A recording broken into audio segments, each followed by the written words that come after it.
we request all our resource persons in the panel as well as the people at the back, the policemen and other persons who might be called upon later on to take their oath. Please raise your right hand. Do you swear to tell the truth, the whole truth, and nothing but the truth in this hearing and investigation? Yes, Your Honor. Thank you very much. Please take your seats.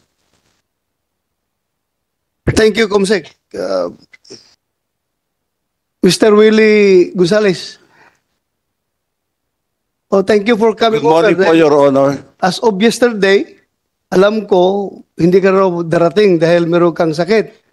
At you are advised to rest ng doktor mo. Opo, pero pinilit. Buti naman dumating ka, huwag ka mag-alala. Opo, maraming salamat. Hindi ka mamamatay dito. Maraming salamat Kahit po, ano Your sakit mo, Honor. hindi ka mamamatay dito. Bumulot ka pa nga ng baril. Kayang-kaya mo yan, huwag ka mag-alala. May doktor tayo dito, ha? Pag ikaw ay magsabi ka, kung medyo tumaas na yung dugo mo or pakiramdam mo. Kung, Juan, ready yung doktor, ha? Sabihin mo, mag-standby ng doktor dito. Ha? So, huwag ka mag-alala. Maraming May doktor salamat dito. po, Your Honor. Akala ko hindi ka na magdating. Thank you. From here, let us begin with the presentation ng mga resource persons. Unahin natin muna yung the person himself, the biker himself, Alan Banjola. Please enlighten us what really transpired. Upo ka lang.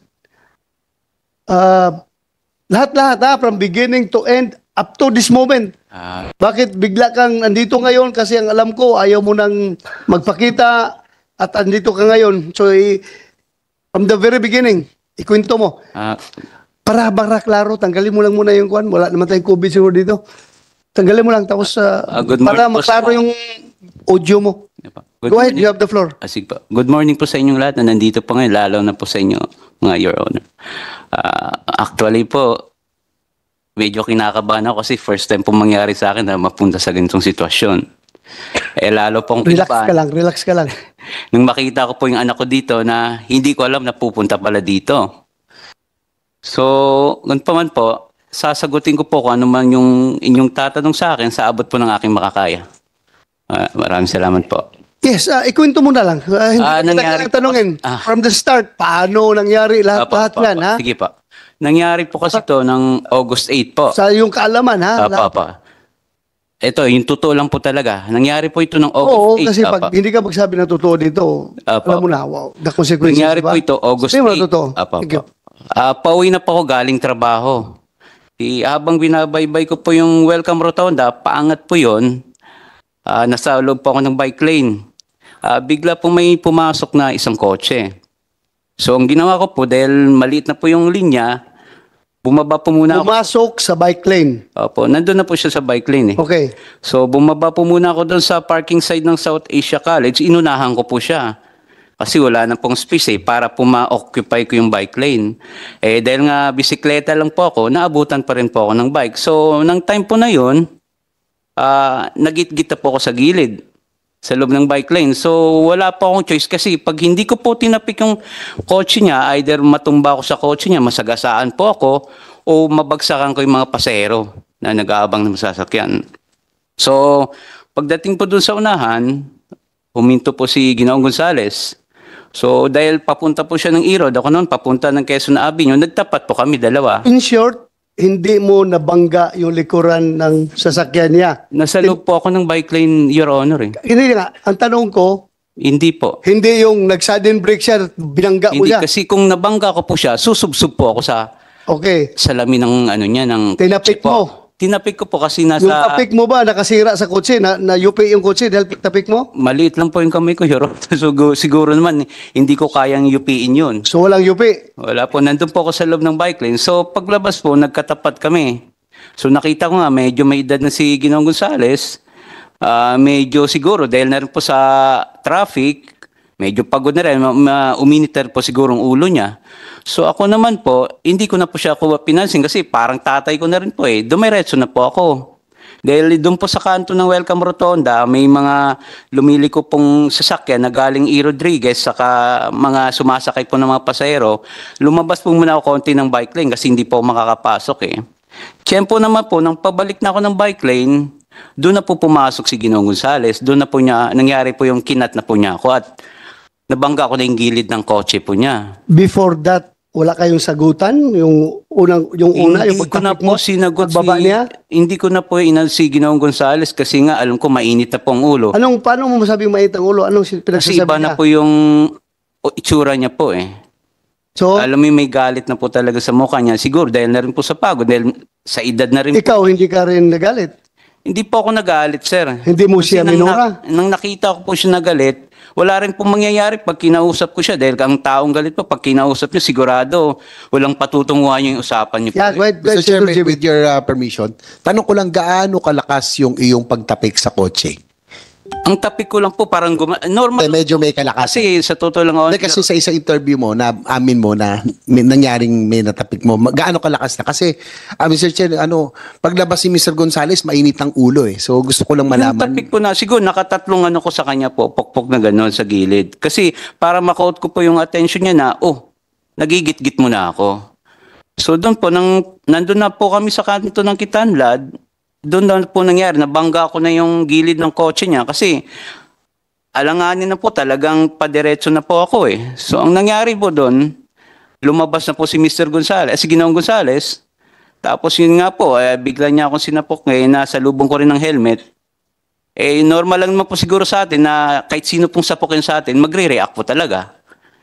So doon na po nangyari, kinasaan niya ako ng barel, nang bumunot siya. So after po noon, nag-ano po kami sa hinila niya po yung bisikleta ko kasi akala niya tatakas po ako eh. May pumagit na po sa aming siklista. Sabi ng siklista, wag naman ganun.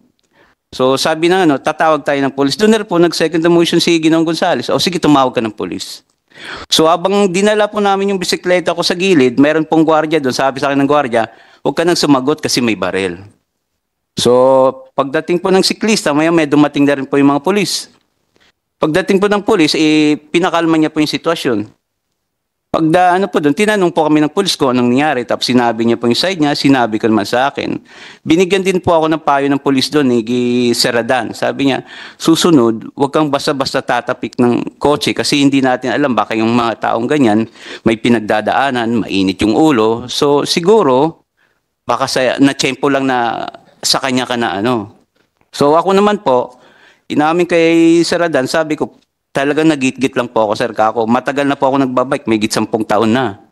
Pumupunta po ako ng Makati, Paranaque, binabike ko lang po yan. So, sabi ko, talagang first time kong ginawa, tumapik ng kotse. Kasi, maski sa akin po yun, nagmamaneho din po ako. Pag tinapik, magagalit din po ako.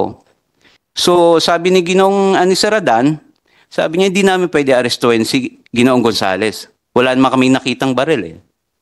So ganito na lang, sabi tatawag tayo sa traffic sector para maayos to at magawa ng incident. Hindi mo sinabi na may baril?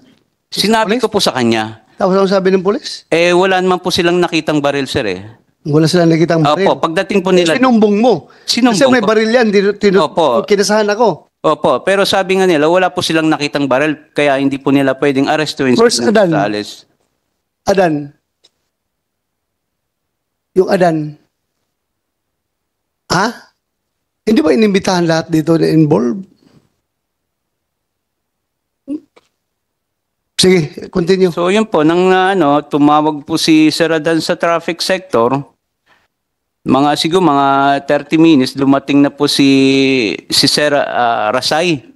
Galing pa po sa isang responde sa traffic incident. So tinanong niya, anong nangyari? Sabi ko, yun nga, ginit-git pa ako ni Ginoong Gonzales, nabangga ko siya, yun na po na may baril siya. So sabi niya, ba't wala ka sa bike lane? Sabi ko na lumabas ako kasi kinat niya ako kako. So sabi ko may baril siya. Hindi naman po kasi nakita ni Sir Rasay. Sabi ko may CCTV naman po kako para makita nyo rin totoo. So doon po nangyari na pumunta po kami ng barangay. Doon na po nakuha na nagsasalita po ako doon sa CCTV kasi kako yun may baril. Pagkatapos po noon, sinakay po ako ni Sir Rasay, pumunta po kami ng traffic sector sa Kamuning. Pagdating po ng Kamuning, yung that time po kasi maraming traffic incident na nangyari, marami pong tao doon. Nakapila kami. So, dinala muna po kami doon sa pinaka-head. Yun nga po, pinanood yung video. So, sabi nga, anong plano nyo? So, that time po, medyo mainit para yung ulo namin. Sabi ko, magdidemanda ako. Pareho kami magdidemanda. So, yun nga, Tapos, ang nangyari po nun, naghintay po kami na gawin yung report po. So, dahil na siguro mga pang-apat po kami, natagalan po kami doon sa traffic sector. Pagkatapos po doon, ng traffic sector, inalam po nila kung saan yung nakakasakop na police station po. Yun nga po yung Galas. So tinawag po nila dun sa Galas station, sinundo po kami. Pagdating po dun sa ng mga kapulisan po natin sa traffic sector, pinansakay na po nila kami sa mobile. Actually po, pag galing po dun sa traffic sector, may isang barangay na kasapi ng barangay na nag-a-assist po sa akin nakamotor hanggang sa nakarating po kami ng Galas Station. Pagdating po doon sa Galas Station, tinanong po kami ng kapulisan kung ano nangyari. Yun nga po na nagkaroon kami ng tapos natutukan ng barel. So sabi ko doon kay Sir Kako, doon po nangyari sa Welcome Rotonda. Sabi ko, pwede natin check, baka may CCTV. So, wala rin po kasing idea ang kapulisan natin that time. Sabi niya, sige, punta tayo doon. Tingnan natin kung meron tayong makikita ng CCTV para makita natin kung paano nagsimula. So, pagpunta po namin doon, chinek naman po nila lahat yung CCTV po sa area na yon. Lalo na po doon sa ng Southeast Asia College. Yun nga lang po, mayroong CCTV. Ang problema, sira po. At meron doon sa kabila naman po, sa isang establishmento, hindi naman po gumagana. So pagkatapos po doon, dahil wala naman, bumalik na po kami ng Galas Station. Bago po kami bumalik, dumaan po muna si Sir sa barangay Don Manuel.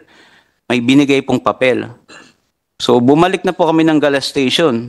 Pagbalik po namin ng Galas Station, abang may ginagawa si Sir doon sa niya na sinusulat, pag-isip-isip ko, Kako, malaki abala na sa akin to eh. Unang-una, walang kasama yung mga anak ko sa bahay. Wala yung misis ko po. So naisip ko naman po, Kako, wala namang mawawala sa akin kung magpapakumbaba ako, Kako. Total, wala namang nangyari sa akin. So kinausap ko po yung si officer, yung sa investigador po, Kako, Sir, magkano bang babayaran ng yung mga nadadamit sa kotse na ganyan? Sabi ko, wala kasi akong idea eh. Sabi naman niya ng gano'n. Anong damage pala nung kotse niya? Yung nagasgasan ko po sa gilid, yung tinamaan ng handle ko. So gilid na? Opo. Hindi Mahaba sa tapik? po kasi Hindi yun. sa tapik? Hindi po, mahaba po yun eh. Mula po dun sa puno hanggang dun sa driver's side po. Okay. So sabi ko dun kay Sir, sabi niya, usually sa Banawi, mga 2.5 siguro, ganyan. Sabi niya, Sir, ganito na lang po ako. Kausapin niyo na lang po si Ginoong Gonzales, pwede ko naman bayaran yung na-damage ko. Sabi ko, pwede kami mag-usap, tawagin niyo po, mag-usap kami yung lalaki sa lalaki. So nga po, siguro dahil nag-subside na rin yung galit ni Ginoong Gonzales, nagharap po kami dalawa. So sinabi ko sa kanya, Sir, Kako, kung ano may na-damage sa kotse nyo, babayaran ko yan. Pero hindi cash, Kako, hulugan kung gusto nyo. Doon nga po, siguro napag-isip din ng Ginoong Gonzales na seryoso naman po ako sa sinasabi ko. Sabi ko, Sir, may 800 ako. Itong 500, ibibigay ko in good faith. Sabi ko, paunang bayad doon sa na-damage ko. Ngayon, kung may problema po doon, iiwan ko yung number, tawagan niyo po ako. Hindi ko po tatakbuhan yung responsibilidad ko. So doon naman po sa portion na yon, humingi din po ng pasensya sa akin si Ginoong Gonzales. Sabi niya, pasensya ka na kasi pag rush hour, di natin maiwasan, may napapasok kami sa bike lane. So pasensya ka na doon sa nagawa ko. So doon po nangyari, nang nagkasundo kami, nagkamay po kami. Ako, wala na po akong galit sa kanya eh. Napatawad ko na po siya. So nagkamay kami, nagyakapan. Tapos ang isa pong inano ko doon sa pulis, Kako, Sir, isa lang concern ko. Kasi papadyak pa po ako pauwi. Galing to ng Welcome Rotonda hanggang Caloocan. Sabi ko, paano po yung safety ko? So ang sabi po ni Sir, sabi niya, huwag kang mag-alala. Bakit ka? Akala ko ba nagkaayusan kayo? Nagkabalikan kayo ng loob? Oh, hindi eh. Kamayan pa kayo? Bago po kami nangyari, Sir, inano ko muna yung safety ko po, Sir eh. So, before kayo Opo. nagkamayan, Opo. bago kayo nagreglo, nagtanong ka? Opo. Alam ko after na. Hindi po. Sabi ko, paano po yung safety ko? Sabi ni Sir, yung sa investigaro, walang mangyayari sa'yo. Pag oras na may gumalaw sa'yo, siyang unang aarestuin namin, siyang person of interest. So, sumagot naman po si Ginoong Gonzales. Sandali lang ha, balikan Opo, ko lang yung sabi mo, nagbayad ka? Yun po, yung yun po yung good faith ng pagkabigay ko sa kanya, Your Kano? Honor, 500. Kasi nung una, ayaw nga niya tanggapin. Sabi, ba't di na lang 800? Sabi ko, sir, pangkain ko po yung 300 matitira kasi nagugutom na ako, nanginginig na ako sa gutom ka ako. Sigurado So, ka? In good faith na gusto? Opo, binigay ko po yung Bigyan Your mo lang. Honor kasi Ayaw niya tanggapin? nung una po, kaso nang huli, nakumbinsi ko na rin po. Okay. Sabi ko, hindi ko naman tatakban yung responsibilidad ko kako sa nagasgas, yung damage ko sa kotse mo. Babayaran ko yan, kaya iniwan ko po yung yung cellphone number ko po. So nang nagbitaw naman po si Ginoong Gonzales na walang mangyayari sa akin, doon na po na nagkamay na po kami. Niyakap ko po siya kasi wala naman po, okay na po sa akin yun eh. Nagpakumbaba na po ako. So doon nga po sa portion na yon, pati yung anak niya kinamayan ko kasi sabi ko walang samaan ng loob. Ayaw ko magtanim pa yun ng samaan ng loob kasi nagayos na kami. So after nun po, umalis na po sila, kinuha ko yung bike. Pag alis ko po, tinawag pa ako po ng isang pulis na investigador. Sabi niya, sir, kain muna tayo o magkape kasi malayo pa papadyakin mo, madaling araw na. Yun nga lang po, iniisip ko yung anak ko dahil walang kasama. Hindi ko na po napagbigyan yung imbitasyon niya. Kaya doon na po, umuwi na po ako ng that time po. Doon po nagtapos yung lahat. Your Mr. Honor. Chair, pwede ko lang i-clarify yung kay... Yeah. Sir, Apa, Your clarify Honor. ko lang yung sinabi mo dun kay sa police officer Adan, no? So Apo. nung sinabi niyang walang barel, hindi niya tinanong si Mr. Gonzales, may baril ka ba o hindi? Tinanong niya po, yun lang po hindi ko po alam kung ano yun kasi malayo na po distansya namin dahil pareho nga po kaming mainit. Sa iyo, hindi niya tinanong kung meron witness o hindi. Yung witness po sa barrel. Actually po, maraming witness doon kung tatanungin. Ba't tinanong ba ng police? Tinanong po ako ng pulis, kako maraming tao doon, saka ako may CCTV naman kako. Tapos hindi niya tinanong yung mga witnesses. That time po kasi nagsialisan na po yung yung mga motorista, yung mga nakikiosyoso doon, nagsialisan na po, kami na lang. Yeah. ang nandun po. Paki-describe. So kung ako yung police at sinabi ko nga, paano yung pre? Walang hindi ko nakita yung barel. So sinabi mo, anong sagot mo sa kanya? May mga witnesses may CCTV?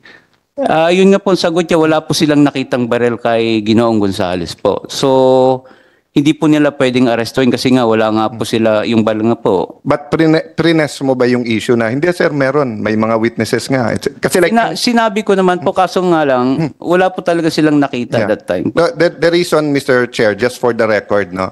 Kasi ang mga nagmalasakit sa'yo, yung mga nag-social media, nakakapanood kasi ng TV yan eh.